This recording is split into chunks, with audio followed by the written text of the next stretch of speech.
Do you ever play the game of what would it be like if I won the lottery? I bet you do. You imagine the difference it would make to have just a small win, say £5,000. Would you splash it all on the holiday or just pay off some debts? And then let's multiply it by 10 each time. What would it mean to you to win £50,000, £500,000, £5 million? I guess that most of us would say that the really big sums would change our lives. And such daydreaming is normal, but it sits a bit uncomfortably with today's reading, where Jesus says one's life does not consist in the abundance of possessions, and where he encourages us to be rich towards God. Now, it's easy enough to accept this idea if you're comfortably off, but if you're struggling with the rising cost of living and soaring energy bills, as so many are today, this seems to be a really hard teaching. What is Jesus actually saying to us?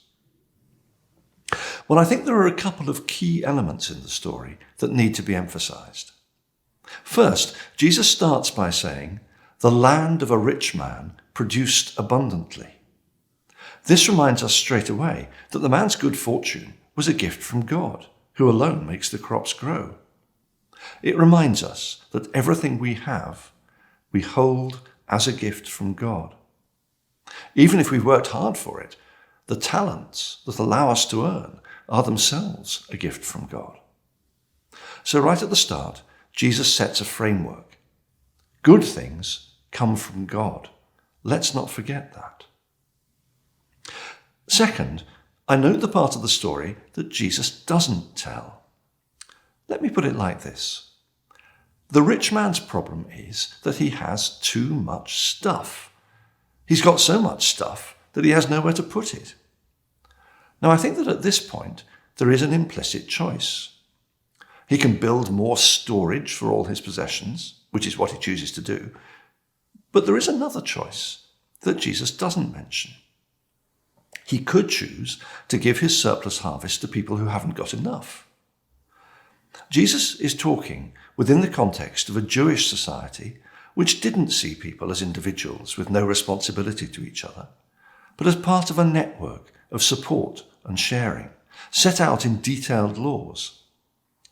At harvest time, you didn't harvest your crops right to the edge of the field, but you left the edges so that people without much could help themselves. But I bet that this rich man harvested right up to the edge.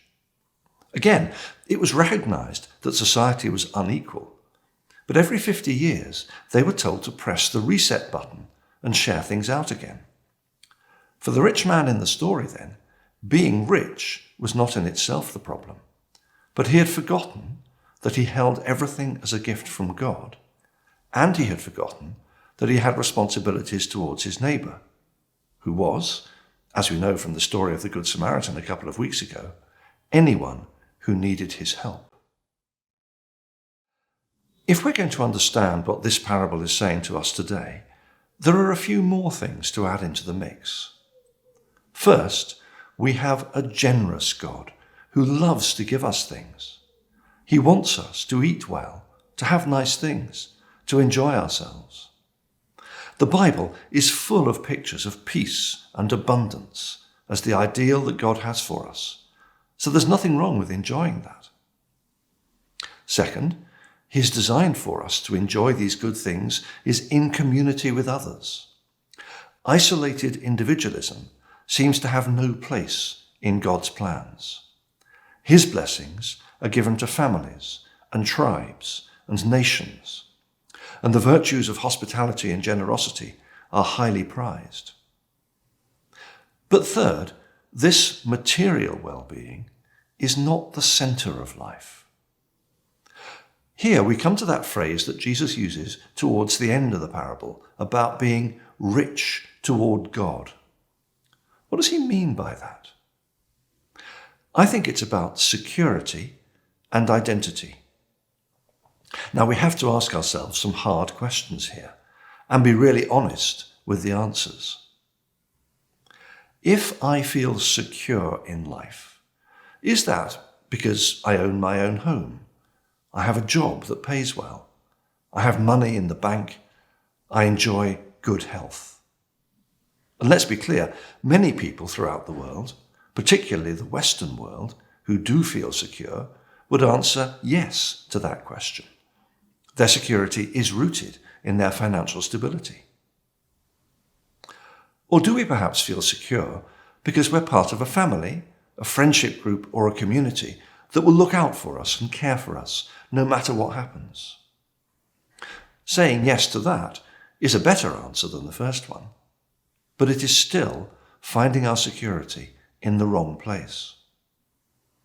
Remember that this story is being told by Jesus, who had no financial security and would soon be abandoned by all his closest friends and his followers. His security, and by extension ours, is rooted in one thing only: that we are known, loved, forgiven, and accepted by God, and nothing can take us out of his hand. I'm reminded of Job, who lost family, wealth, and health, but in his misery and destitution, he was still able to say, "I know that my Redeemer lives, and that at the last he will stand upon the earth.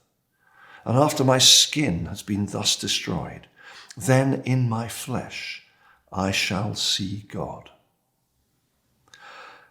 Being rich toward God, then, is about finding our security and key identity in him, not in wealth or status or even family and friends. It's really easy to say, and it's really hard to do, but it is so worth reflecting on that truth.